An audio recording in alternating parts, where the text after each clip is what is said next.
scene. See? Now, how a lot of black men went up into Turkey when Russia destroyed, I believe, this guy can't remember, he was the last Russian king to rule Russia. What's his name? The last Viking. Is it the Vikings? Ivan.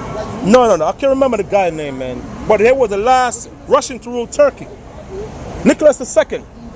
He was the last Caesar to rule Turkey. Thank you. The last Caesar to rule Turkey. A lot of blacks migrate up in Turkey, and they have a lot of coliseum.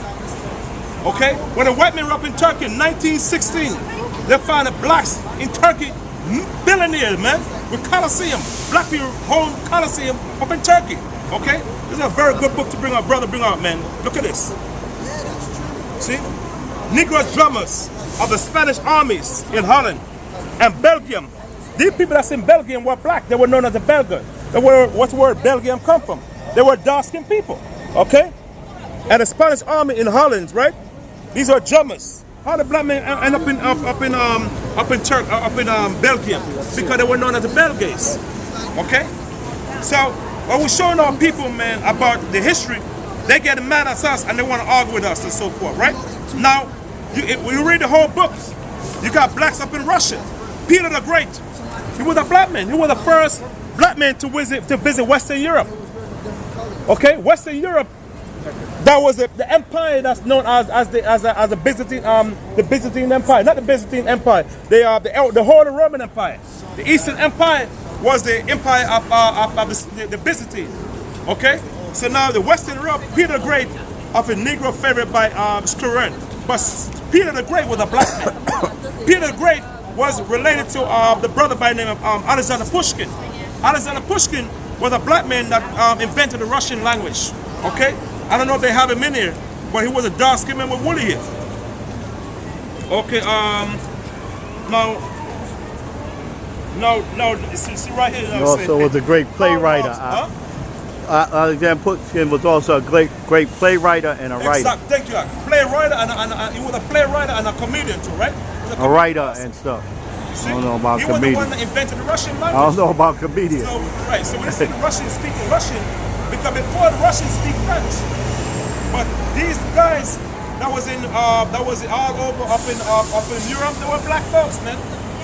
But like I said, the white man, the one that stole Europe from the blacks, and they call themselves they call themselves European. And European, God gave the white man this land, the Caucasus Mountain. But the white man came out of the cave when the Ottoman Turk overthrew the Byzantine Empire, 1453, right? 1453. That's when the Byzantine Empire fell under Nicholas II. So when Nicholas II got murdered by his own brothers, because they had this brother, he was very powerful. He was one that break down the door. And then that's when the black man got murdered.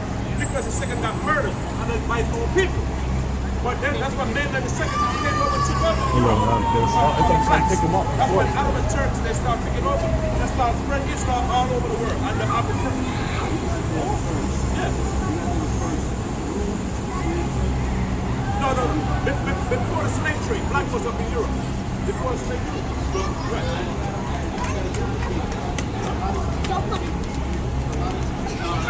Right. Find a cave, like you said, to catch this bird.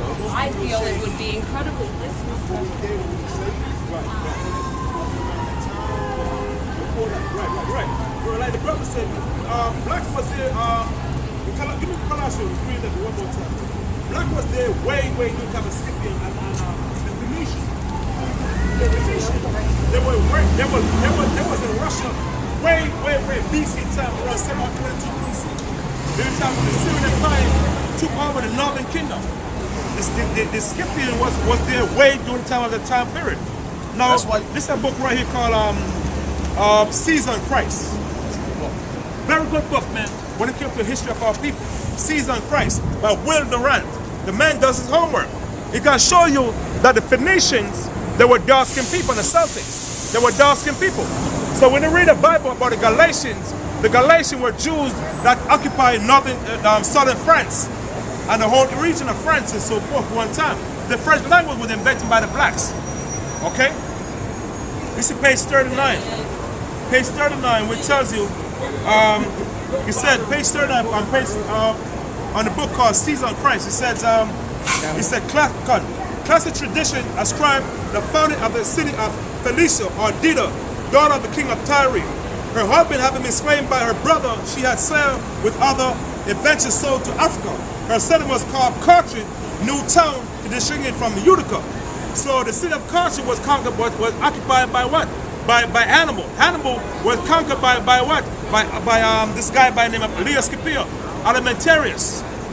The region they conquered, they called it Africa, which means that's where the word Africa came from. The Latin name in Africa. Okay. She has sailed with other Venice sold to Africa. Her city was called Carthage, which means new city, to distinguish from Utica.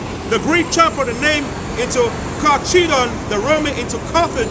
The Latin gave the name Africa to the region around Carthage and Utica, and followed the Greek and called themselves Semitic population Phoenicians.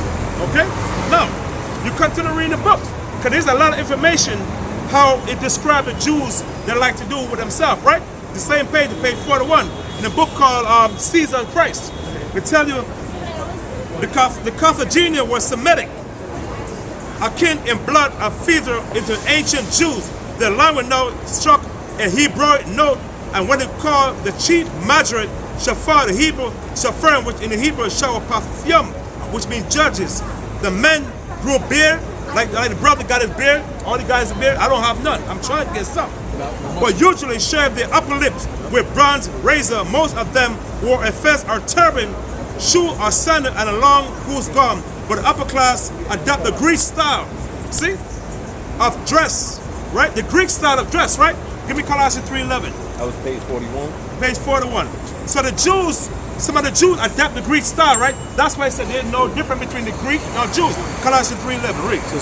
Where there's neither Greek, see, nor Jew. The Hellenistic Greeks, the Jews were the one that was in Israel that know who they were. Go ahead.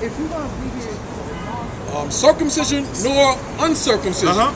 Barbarian, Scythian. The Scythian occupied Russia during time around 722 BC. The Scythian, during the time of Ahab, they left Jerusalem and occupied Russia, during the time of 722 BC. Okay? See, a lot of people when they read the Bible, they see the word Grecian and they think those are the only Jews who can follow Greek customs. But a lot of times when you see Greek in the scripture, those is talking about the Israelites too, who took on the same Hellenist customs and ways. Understand? He said, we know little of their moral except for their enemies. Greek and Roman writer described them as heavy eaters,